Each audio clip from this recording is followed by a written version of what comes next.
I learned telepathy with my father, and my parents used to be put in different rooms at parties and they would write down the same thing. They were very telepathic.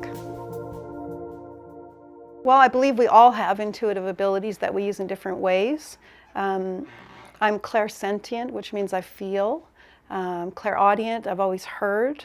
And clairvoyant, seeing. The ability is strengthened by using it. But in order to develop that, one has to be able to quiet the mind and listen. So that's where meditation comes in, being able to quiet the mind and be still and know what you're getting. Well, usually when someone comes to me for a reading, I get a sense right away, this person wants more of a psychic reading, this person wants more of mediumship, this person is wanting more spirit guide. I usually have a sense right away, but I ask them to confirm, to make sure.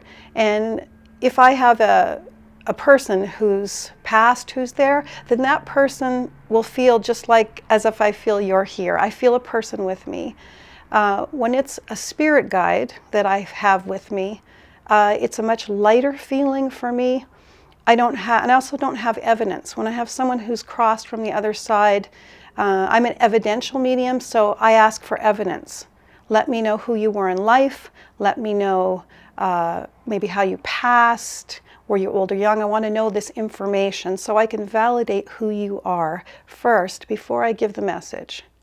If I don't get that, I'm not giving the message. I think one of the most important things to remember when developing your ability is that be thankful for the pace that it goes. When I started reading when I was younger, I got to an age, I was a young mom, and I felt like I needed to take a break. I was reading things that I didn't know how to explain. Just because you see something is not all what you're doing. You have to know how to say it.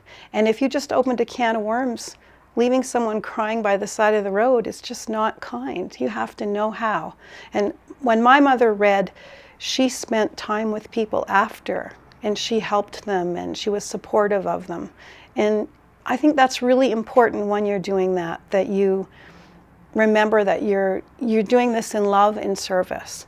And so it has to come and develop the way it's supposed to. So I kept developing, but I took a break from reading for a long time and developed and learned myself so that I could have a strong sense when I came back to it. It's about staying centered and grounding and living in this world and learning in this world.